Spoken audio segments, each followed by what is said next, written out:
जय Shri Swaminarayan. Good morning. कैसे हो बच्चों? पिछले वीडियो में हमने फर्स्ट चैप्टर लिया था। आज सेकंड चैप्टर ले रहे हैं जिसका नाम है कोई किसी से कम नहीं। यह चैप्टर थोड़ा लंबा है इसलिए 2 दिन चलेगा। आधा अभी लेंगे आधा बाद में। तो इसका परिचय, पाठ का परिचय देते हुए मैं कहूँगी, आप किसी पेड़ के बारे में जानते हैं जो किसी काम न आता हो?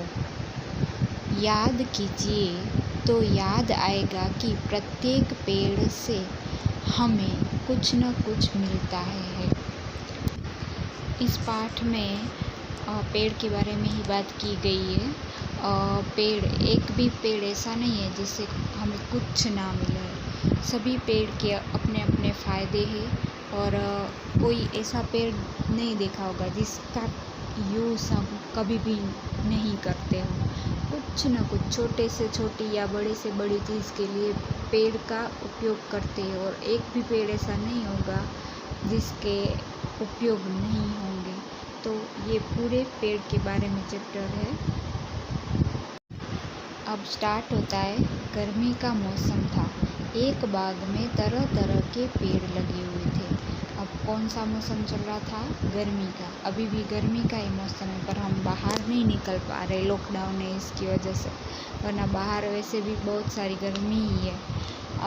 एक बाग है यहाँ पे, उसमें तरह तरह के पेड़ थे। बाग में हमेशा मतलब अलग अलग पेड़ होते, तो इसी तरह से अलग अलग पेड़ थे। हर तरफ हरियाली थी। सभी पेड़ लहलहा रहे थे।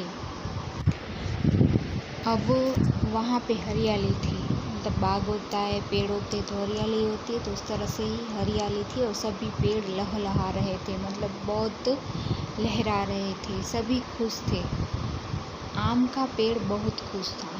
अब गर्मियों का मौसम था तो हमें भी पता है कि आम आता है, तो आम का पेड़ है वो बहुत खुश था।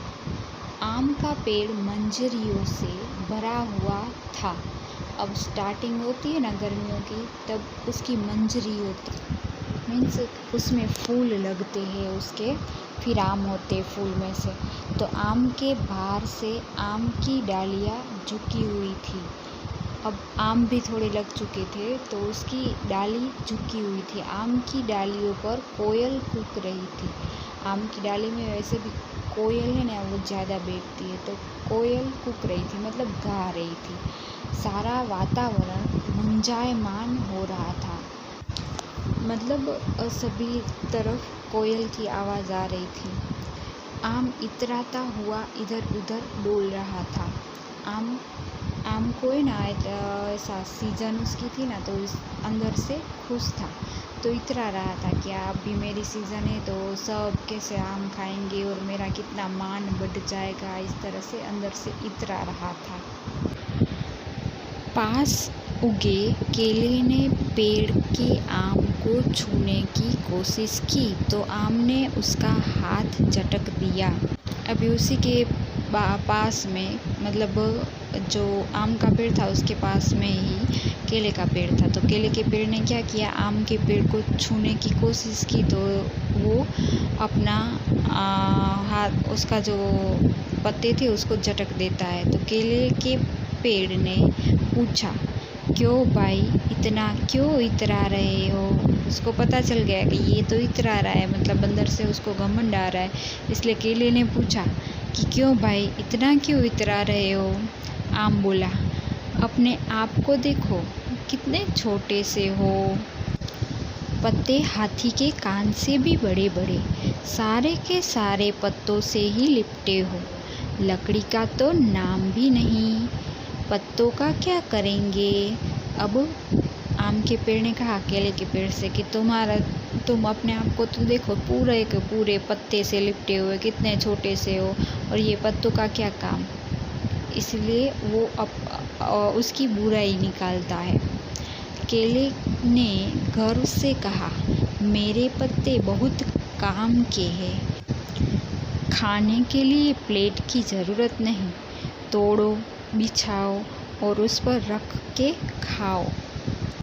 प्लास्टिक की तरह पर्यावरण को गंदा नहीं करते। मतलब केला कहता है मेरे पत्ते कितने काम के हैं, उस पत्ते को तोड़ो और प्लेट बन जाती है, और प्लास्टिक की तरह सबको बर्बाद भी नहीं करते हैं।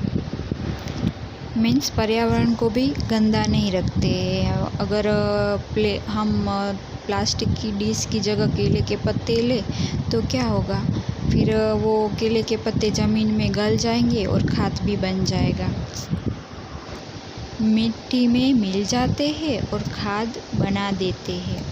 बारिश आ जाए तो छाते की तरह इनसे सिर ढक लो, बारिश से बचे रहोगे।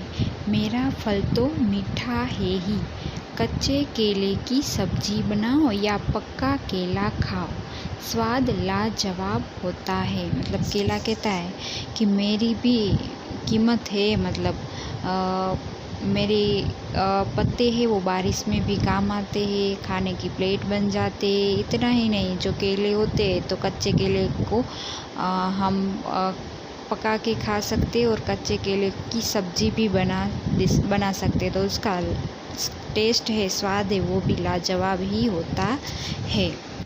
इस तरह से केले ने अपने फल और पत्ते का उपयोग बताया। और अब दूसरा पेड़ आता है, देखना कौन सा पेड़ है, ठीक है।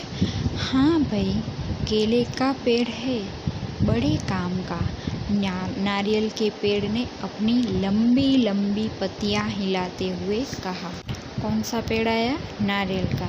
अब नारियल की सबको पता है कि पत्तियां है वो बहुत लंबी लंबी होती है, तो नारियल का पेड़ है वो पत्तियां हिलाते हुए कहता है कि केले का पेड़ है उसके भी फायदे हैं।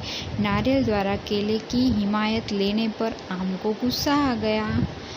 हिमायत लेना मतलब पक्ष लेना, मतलब नारियल ने केले का पक्ष लिया तो उसको गुस्सा आ गया, आम को गुस्सा आ गया।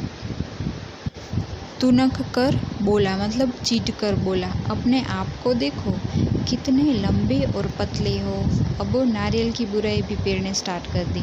उसने बोला अपने आप को देखो तो कितने लंबे हो, ऊपर थोड़ी सी पत्तियाँ, लगता है लंबी सी डंडी वाला छाता हो, और ऊपर देखो थोड़ी सी पत्तियाँ है और नीचे लंबे पूरे, तो जैसे लंबा डंडी वाला छाता हो ऐसा तो लग रहा है।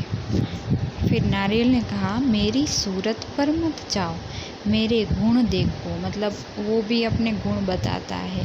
कभी मेरा पानी पिया है?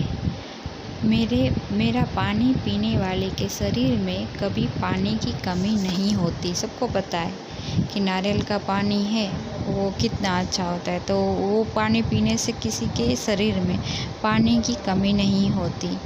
मेरी गरी खाने में स्वादिष्ट तो होती है, ठंडक भी देती है। अब यहाँ पे शब्द आया गरी, नारियल की गरी होती मीन्स नारियल के अंदर का मुलायम गुद्दा होता है वो भी बहुत मीठा होता है, स्वादिष्ट होता है, और वो ठंडक भी देता है। नारियल की चटनी खाओगे तो उंगलियां चाटते रह जाओगे। सबको पता है नारियल की चटनी बनती है, पता है ना, मसाला डोसा होता है उसके साथ आप बहुत खाते हो, तो वो चटनी कभी खाई है, उंगलियां चाटते रह जाओगे, इतनी अच्छी नारियल की चटनी बनती है। नारियल की गरी सुखाकर खोपरा बना सकते हैं। नारियल की जो गरी होती है ना उसको सुखाकर खोपरा बनाना है, मतलब सूखा नारियल, खोपरा मतलब सूखा नारियल हो जाता है ना, सूख जाता है वो, खोपरे से तेल बना सकते हैं। पता है नारियल का तेल आता है तो वो सूखे नारियल से बनता है, हरे नारियल से नहीं बनता है। तो नारियल है उसको सुखाकर उसमें से तेल भी निकलता है, तो कितने सारे नारियल के गुण है वो नारियल बताता है। फिर दूसरे भी बताता है मैं तो साबुन बनाने के काम भी आता हूँ। नारियल से क्या बनता है? साबुन भी बनता है, तेल भी बनता है। मेरे रेशों से तो मजबूत चटाइयाँ, रस्सियाँ, दरियाँ तथा पायदान बनते हैं। और उसके अलावा क्या क्या बनता है तो वो भी बताता है नारियल। तो उससे क्या बनता है? चटाइयाँ बनती है, रस्सियाँ बनती है, ऐसे सब पायदान मतलब फूलदानी जैसा होता है ना वो भी बनता है। मेरे खोल से सजावट की अनेक चीज़ें बनती है, उसकी खोल होती है ना, उससे भी सजावट की बहुत सारी चीज़ें भी बनती है। तो इस तरह से नारियल ने भी अपना गुण बताया। अब यहाँ पे जो सबसे पहले आपने क्या देखा, आम है वो नखरा दिखाता है, इतराता है। उसके बाद केला अपने गुण बताता है और फिर नारियल बताते हैं। अब उसके बाद का हम दूसरे पार्ट में देखेंगे। अब होमवर्क दे रही हूँ। होमवर्क में आपको बरगद का पेड़ है उसके बारे में लिखना है। मैंने यहाँ थोड़ी सी लाइन भी आपको दी है, ये होमवर्क में लिख सकते हो। और इसके साथ आपको दूसरे पैराग्राफ अपने आप जॉइंट करने हैं। आपको यहाँ से थोड़ा सा मिल जाएगा, थोड़ा सा आपने बरगद मतलब गुजराती में उसको वड कहते हैं, वो वड का पेड़, झाड़। बरगद भारत का राष्ट्रीय वृक्ष है। बरगद का पेड़ बहुत बड़ा होता है। इसकी पत्तियाँ चौड़ी होती है। इसका तना बहुत कठोर होता है। इसकी जड़ें हवा में लटकती रहती है। इसकी पत्तियाँ तोड़ने पर इसमें से दूध जैसा पदार्थ निकलता है। इसे लेटेक्स कहते हैं। बहुत सारे पशु पक्षी इस पेड़ की छाया में आराम करते हैं। अब इसके जो बारे में बताया मैंने, उसके ऊपर से आपको पता चल गया होगा कि मैंने कौन से पेड़ की बात की। तो इतना तो मैंने लिखा है, पर इसके अलावा या इससे भी अच्छा आप ढूंढ कर लिख सकते हो। तो ये आपका होमवर्क है आज का, ठीक है। हेडिंग में डालना है निबंध। बरगद का पेड़, मतलब इंग्लिश में उसको बनियान ट्री भी कहते हैं। अगर आपको गुजराती नहीं आती है तो बनियान ट्री, बरगद का पेड़, वडનું वृक्ष। ये होमवर्क सेक्शन में पीछे ही लिखना और इसके आज की डेट लगाकर इंडेक्स में हेडिंग भी डालना, ठीक है।